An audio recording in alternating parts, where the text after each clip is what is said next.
Um, I'm Ashley, and today I'll be walking you through how to solve binary search trees.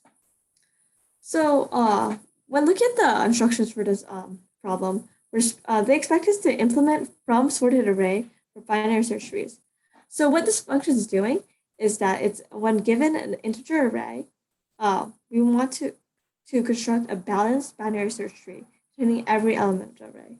So, before we get any further into this problem, let's go over what exactly is a binary search tree.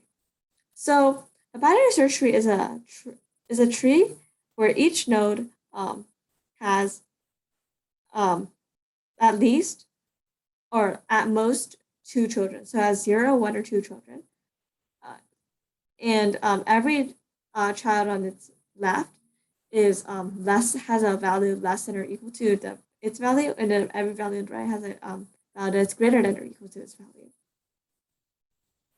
So let's say, for example, if we had a node that's 5, its left node would have to be a number less than 5, and then and on the right we'd have a number greater than 5. So binary search trees are really useful when looking if a element is in some kind of data set. So you can efficiently check where it is by going through a sequence of like, is it less than or greater than what we currently have? And one important thing to note is that it's different from a binary tree. A binary search tree is a type of binary tree, but they are two different. They're not the same concept. A binary tree is any tree that has where each element or each node has up to 2 children. It doesn't have the whole like less than, greater than value restriction. So hopefully that clears things up before we get any further into this. So now let's look at the code they've given us. So they gave us the binary search tree class, and in the class we have a root variable, which is a data type node, and then we're giving the class for node. So basically in the node class, we're giving 3 attributes. We have the value, which is data type t, which basically means it can be any data type within it can be any data type that's passed into binary search tree. It's we have the left attribute, which is a type node, and a right attribute, which is also type node. So these are 3 attributes inside node, and we're also given a function. So in the function, we're given a public static binary from sorted array function that takes in an integer array called values, and it outputs a binary search tree that's an integer. So if we go into the code, we see that it creates a new binary search tree called BST, and then it calls the from sort method from BST that takes in 3 parameters: values, a lower, and an upper, which is the function that we're trying to implement. And then it's filling in 0 and the value length -1 as those 2 values, and it's putting that into the binary search tree root. And then it will return that binary search tree that we created. So this is the function that's creating the binary search tree from the higher level, and it's calling the from sorted array function that we need to implement. So one thing we should know about like building a binary search tree is we'd want to make it balanced, and in order to make it balanced, we have to be careful about which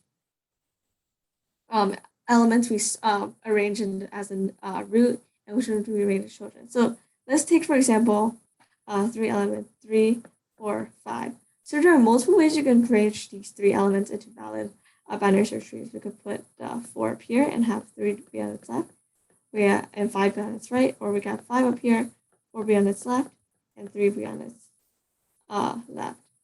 So both of these are valid binary search trees. However, the first one is a lot more efficient, or it is a lot more optimal than the second one, because it takes less time to find a number since there's less levels or like branches in between, or I guess deepest path you have to take to get the bottommost leaf. So basically what that says is that if you're looking for if a value was in this, if you're looking for if a value was in like the tree, we'd only have to check once compared to 4. But if we want the second one, we'd have to check twice because this tree is longer. As a result, we're going to be very careful about which one we select as our root when creating a balanced binary search tree. So another thing we need to keep in mind is that binary search tree problem, when constructing it, it can be very repetitive. So if we create this node here, in the grand scheme of creating this entire binary search tree, we can split into smaller problems to create smaller binary search trees, and then so on. So basically, we're just repeating the same binary search creation process just on smaller trees until we get to the smallest tree, and then we can build up from there. So that should be the logic behind this binary search tree implementation. So the best way to do the combination where we're working a subproblem is through recursion. So in order to build a larger one, we can recurse by building the smaller ones, and so on. So the first thing you want to do when coding a recursive problem is to check if it fits the base case. Right now we know the base case is when there's when the tree is non-existent, or when we reach the end of the tree. But I'm not exactly sure how we could implement that yet based off the parameters path. So let's skip it for now and we can go back to it. Okay, so we're skipping the base case check. And after that, we need to get into the actual implementation or the actual operation of this method. So we're trying to create the topmost root node on our first call. So we'd want to, in order to build the whole thing, we'd have to start from the top. So basically, we want to create the top node. So we want to create a node, and then we have it be the let's say the I guess root node of our current tree, and then we have it be equal to new node structure, and that now we have a new node object. And so now that we have a node object, we want to populate it with its attributes. So we know it has three attributes: value, left, right. So let's start with value. So we know the value we want to put in it is the number. And we wanted to pick a good number so it's optimal and balanced. So basically we minimize the number of levels a tree has. So in order to make it balanced, we want to choose a median or the middlemost number. Like in this case of 3, 4, 5, the middlemost number would be 4. So we since the array that we're given of all the values is in sorted order, we know we can just take directly from the middle array, and that would be the essential median of the tree. So we can so let's find the middle index of the values by checking what the upper bound is, subtracted by lower bound. And basically what this is finding the difference between the end and beginning of the list. So basically the length of the list minus 1. So essentially it takes care of all the possible indices.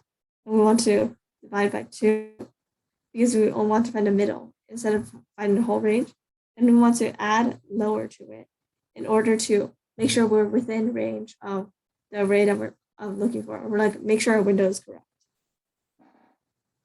So this is how you find the middle index. And then now that we have a middle index, we know that we can put the value into the node by doing root, by getting the value of the node. So root node.value, that's the value attribute. Or setting it equal to values mid index. So what this is saying is it's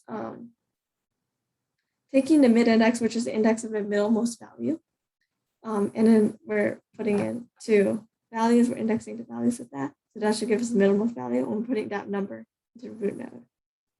Okay, so now we have root node.value covered, and now we're going to figure out what root node.left and root node.right are. So one thing we should notice is that root node.left and root node.right are both of data type node. So we wanted to set it equal to some kind of node. Another thing we can notice is that from sort array has a return type of node.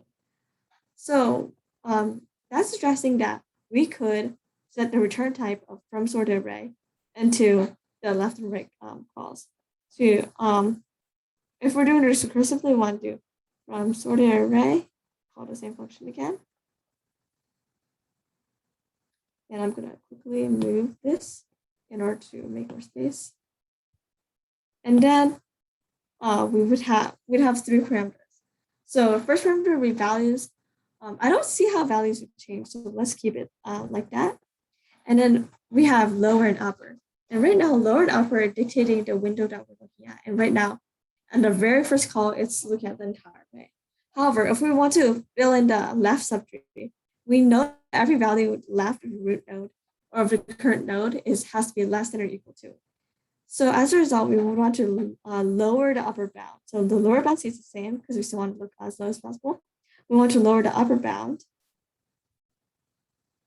So we're only looking to add numbers that are less than or equal to the value. So we want to do that by getting mid index as an upper and doing subtract 1. So what this is doing is making sure we only look to left of mid index, which is an index of values. And since it's sorted, values are sorted, we're going to look at numbers less than. And then we can repeat the same process with root node.right. We call from sorted array again, keep values. We'd raise lower, and we'd raise it by setting to mid index -1, and then keep upper as is. And yeah, that would be what we have. And these values should theoretically return the left node and right node root node. And then after these three calls, value left, right, the root node should be populated and we want to return it.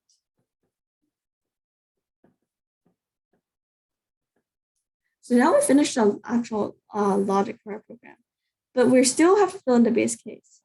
So let's think about what the base case is. So I'm going to make more room for it and scroll down. So if we said before, our base case is basically when we reach the end of a tree, or we reach we get to a leaf and then we see its left and right it doesn't have a left and right, or its left and right are none. And at that point, we know we need to stop searching. So let's look at what we're changing in each recursive call to try to figure out what we should set our base case to. So values is staying the same, so we don't want to have values in our recursive call. But we're always either changing raising lower or reducing upper. So basically, we're closing in the window size every single time we call. So one way to tell if the window size is all the way closed, or we don't have anything else left to look at, is if lower is greater than upper. And this works because if the lower element, index of the lower element is greater than the index of the upper element that we're supposed to look at, it's not a valid window. So we know that we've incremented too far. So basically our condition is lower is greater than upper. We want to do something. At that point, we reached a non-node essentially, or we reached like on the left or right of a leaf node, which should since our leaf nodes don't actually have a left or right node, we want to return null in order to account for that and show they have no left or right children. And then on the end brackets, and that should be our base case. So now we have base case, recursive call, and all all the like node creation in the center. And this should be the full method of how to create a balanced BST using a from sorted array method. So yeah, hopefully that was helpful, and yeah, hopefully this helped you understand how to construct BSTs better. Okay. See you guys next week.